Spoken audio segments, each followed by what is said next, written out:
2020 is over. Finally. But what did I get for Christmas? Hi guys, Durrantula90 here and welcome back to my channel. It feels like it's been too long since I sat in front of the camera and actually did a video. The last video I did was my Try Not to Laugh. If you haven't seen it, go check it out. It's very funny, obviously.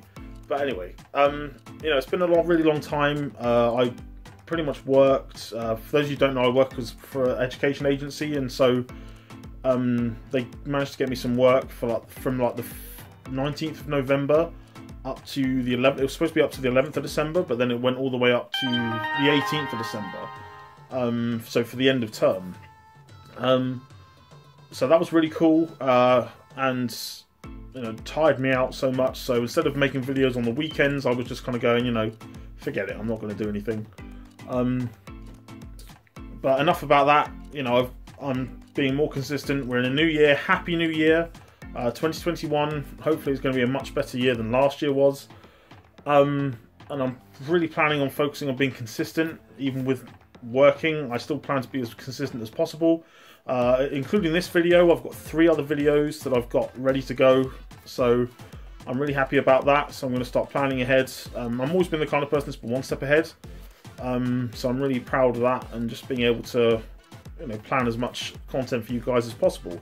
I'd also like to take this opportunity to apologise to my new subscribers as well. I've gained about 6 new subscribers or so, which again doesn't sound a lot to the people that've got mass subscribers, but you know, I really do appreciate it. And thank you for subscribing, even though I haven't been uploading content. So without further ado, let's find out what I got for Christmas 2020. So I did get a lot of things, like lots of random things, stuff I really wanted. You really know how old you're getting when you get certain things that, you know, you really need in your house, like oven gloves and matching cutlery to match your other things in the kitchen. But I mean, what can you say? There are weirder things to get for Christmas.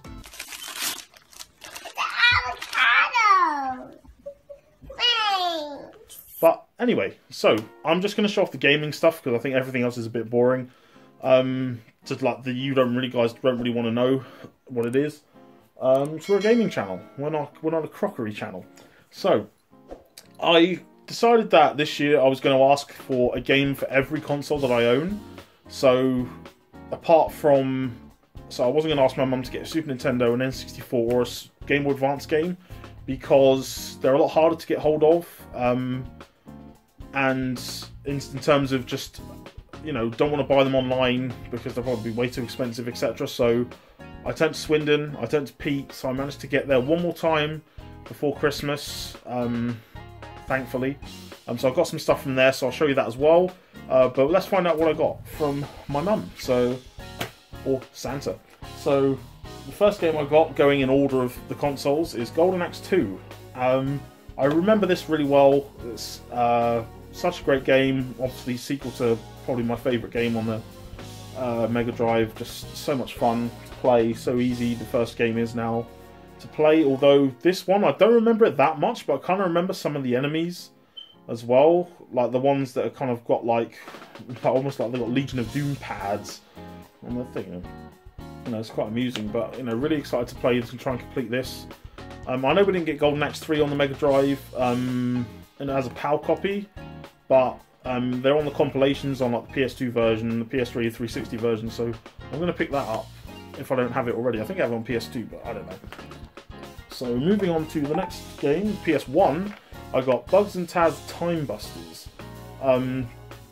Again, like, I've got Bugs Bunny Lost in Time somewhere up there, and you know, I remember this game. I don't think I remember playing it that much, but again, it's just another one of those games that I'm nostalgic about, and you know, it's really worth picking up for me.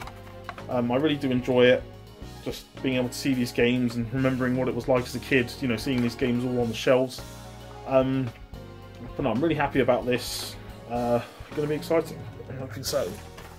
So the next game I've got, the PS2 game, is Monster Hunter. Now, I remember watching a review for Monster Hunter World when it came out, because I was actually really intrigued by it, because I didn't really know a lot about Monster Hunter at the time. So, you know, when Monster Hunter came up, I was Next we move on to an Xbox game, that is The Suffering Ties That Bind. I just finished playing the first one, actually, probably, what was it? I think I finished playing it on December 27th, I think, because I was trying to finish this before Christmas, and it turns out that on Christmas Eve was when I last played it before I played it again on the 27th. It was actually on the last bit, and I didn't actually know that. So when I put it on the 27th, it was like, oh, I did the last bit, that was it, done and dusted. Which was cool, because I was really trying to finish this before Christmas. There's the first one, that is. But, doesn't matter, because obviously we will be playing this eventually. But really looking forward to it. In the end, I think the first one, it could have been better. You know, I feel like all the enemies were quite easy. Like, I never died up to the point where you come across the Infernos, I think they're called. Like, those, like, fire creatures that are like almost like a phoenix, you know, you kill them and they go to ash, and unless you destroy the ash, they'll just keep coming back, which is something it took me a while to actually work out.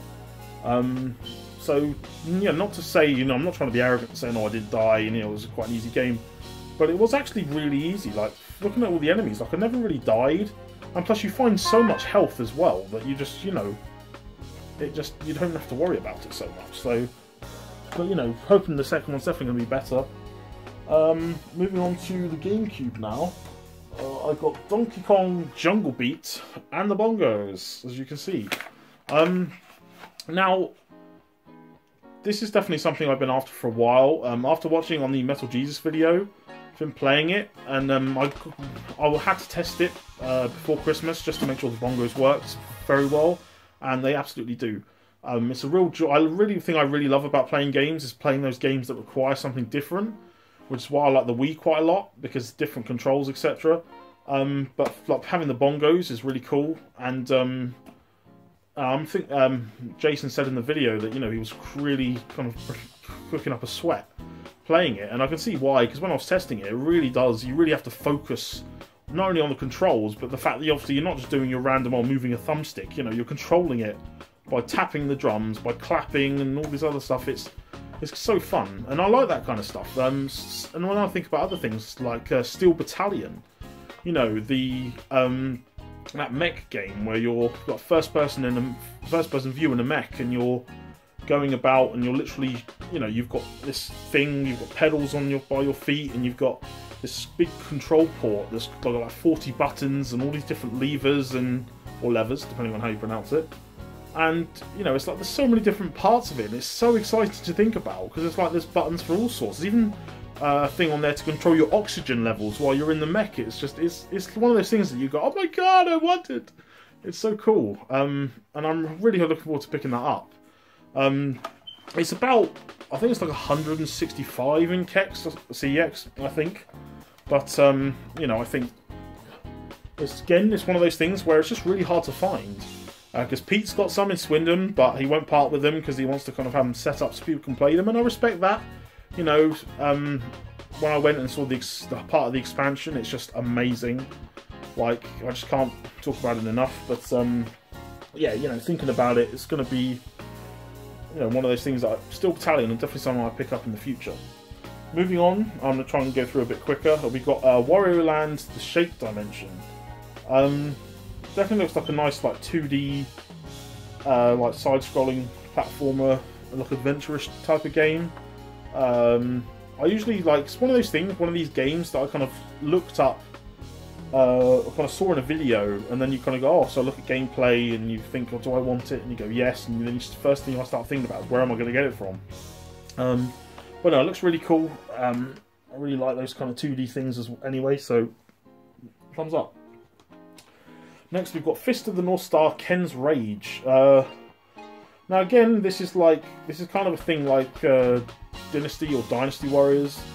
You know, just having like, hordes of enemies on the screen at once, and you've just been able to pull off combos and, you know, just absolutely go to town on people. I mean, it's, you know, it's rated 18, so there's a lot of carnage in it, a lot of blood and all sorts. But, you know, it's just a game again it's my kind of game, so I'm going to pick it up. It's definitely going to be worth you having and playing. Next, we have Pac-Man and the Ghostly Adventures. And this is another game where, again, do you know anything about it? I didn't. you know, just a random kind of platformer-ish game, like 3D adventure. I'm really looking forward to playing it. It's really quite a unique take. Obviously, just used to the normal Pac-Man. Then we have Dragon Quest Heroes 2. Now, I've literally, as per before making this video, I played the first one for a first like hour and a half-ish, and I really do love the game. It's so, you know, like, I think I agree with what people said about the enemies. Like, they're just really quite easy. You know, you don't feel like very threatened by the amount of enemies that there are. So, and you know, with the special moves you can do, and that is such a fun game. You know, the voice acting's great. All the other stuff is pretty cool. But yeah, it's definitely worth playing, and I'm so glad I decided to get the second one. And then last but not least, the game I got from my twin brother, actually, was a game, because I was going to get an Xbox One before Christmas, but sadly, due to Tier 4 and all that, I wasn't able to pick one up at the time. There was lots of them all over the marketplace and stuff like that, but I just couldn't get to them.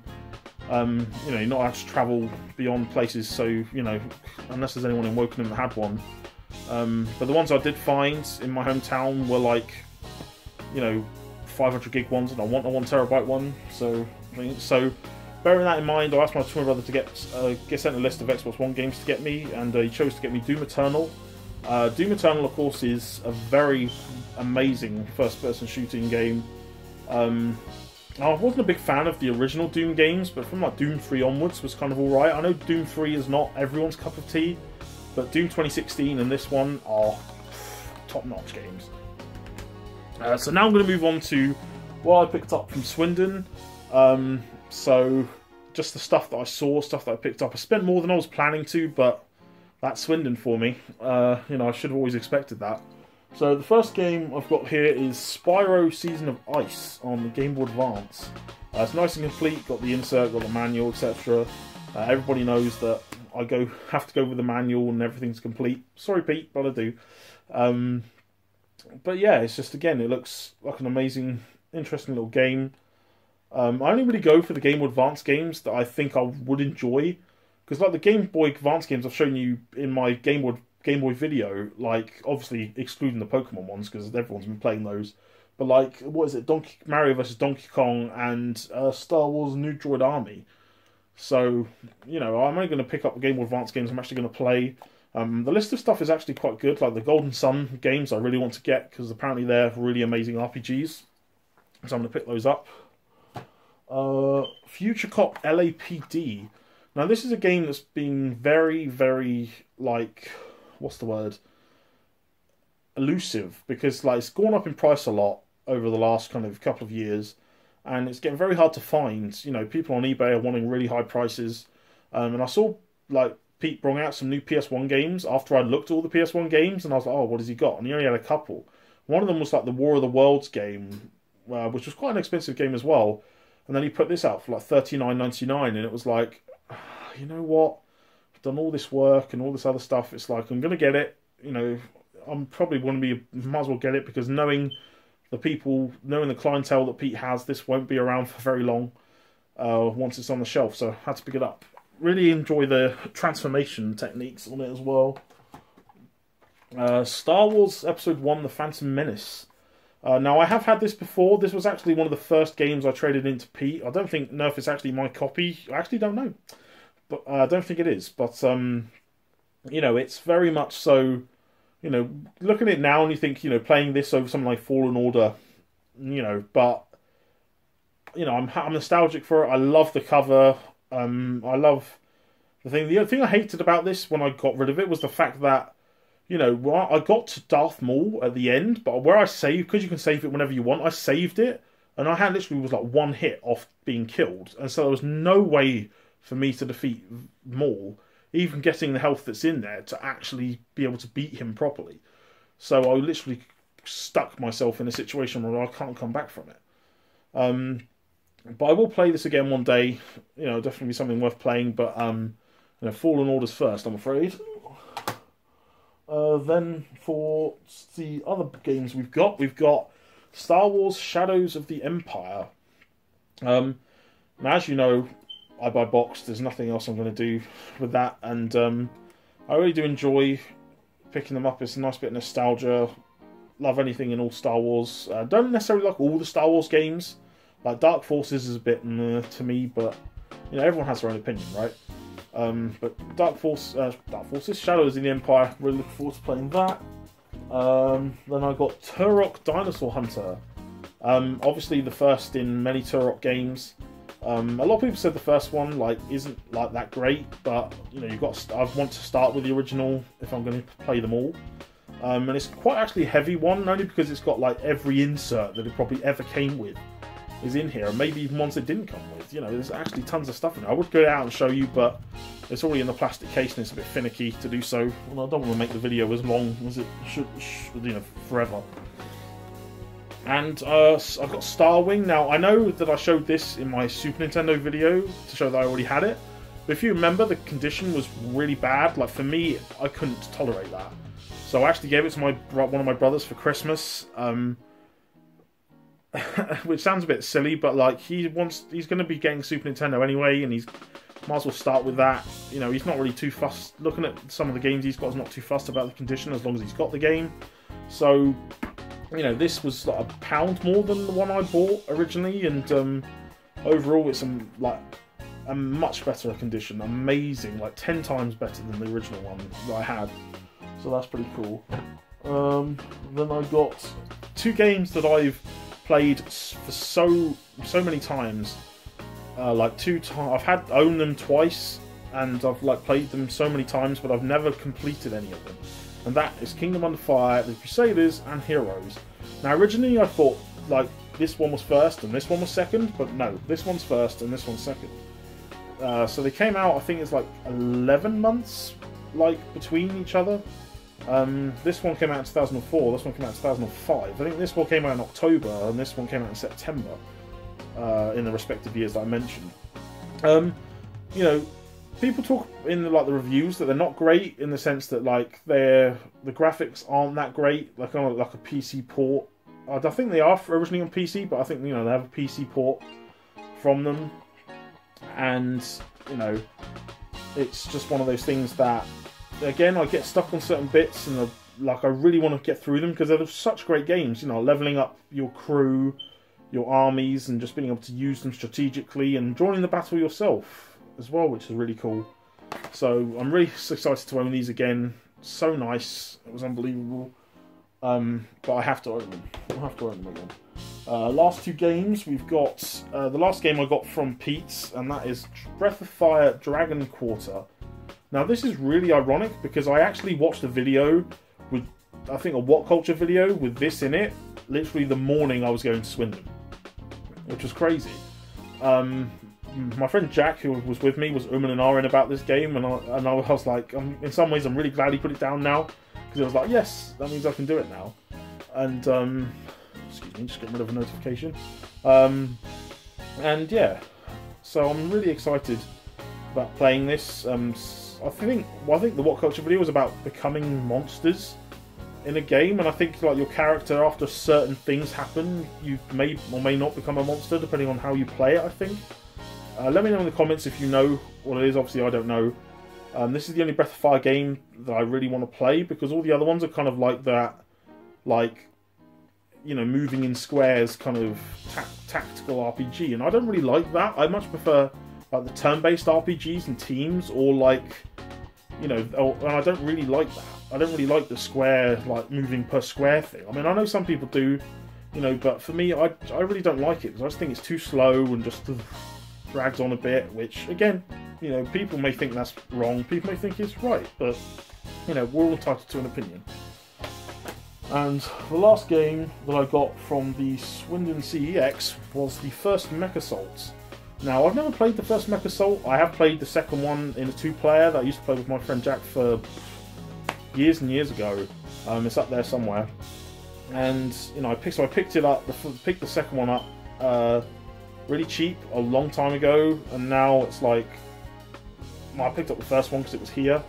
It was one of those gambles where it's like, you know, it's this only copy, and the only copy they had, and the manual wasn't inside, so it's taking that gamble, and, you know, the gamble paid off. The manual was there, so. But look forward to playing this. I've seen gameplay for it. You know, it's a nice little mech game. The second one is quite cool because you get to like jack other people's mechs, etc. So that's pretty cool as well. So yeah, that pretty much sums up what I got for Christmas for gaming wise for 2020. I really hope you guys had as merry of a Christmas as you could have had. Obviously it was very different, but you know, 2021 is a new year. Hopefully, you know, this year's got to be so much better. You know, we crave for things to go back to normal. But yeah, we'll see what this year holds. So thank you very much for staying this long. This video did go on a bit longer than I would like to have done. I did a bit of waffling at the beginning, so I apologise for that. But it's been a while, and I just want to make. So I think that's another reason why you need to be consistent, so you don't like drone on about, you know, why you've missed stuff, etc. But never mind. So don't forget to hit that like button if you enjoyed it. Subscribe for more content, and look out for my other videos. Like I said, I've got 3 more in the works, including after this one. So keep an eye out for those, and don't hesitate to check out, because there'll be more Trying Not to Laugh videos. Definitely want to make quite a few of those. I'm really enjoying it. Didn't realise how much work it took to actually get into one, to actually make one. You know, because you think I've had like about 7 or 8 clips lined up, and then it was like, oh, because you only take seconds from the clips, and it's like, it takes forever. It took me forever, but you know, it worked. So I'm really happy with that. So anyway, guys, don't forget to leave the like, subscribe, comment below on kind of games you got for Christmas, if you did get any games for Christmas, or just stuff in general, you know. And just let me know any other videos you want me to make. I've got some lined up that I'm hoping you'll like. I've got like the 3rd Lord of the Rings video coming up. They'll complete the trilogy of videos that I'm going to do, as well as a few other things that I've got going. But until the next time, guys, thank you very much for watching and subscribing, and as always, stay safe and take care of yourselves.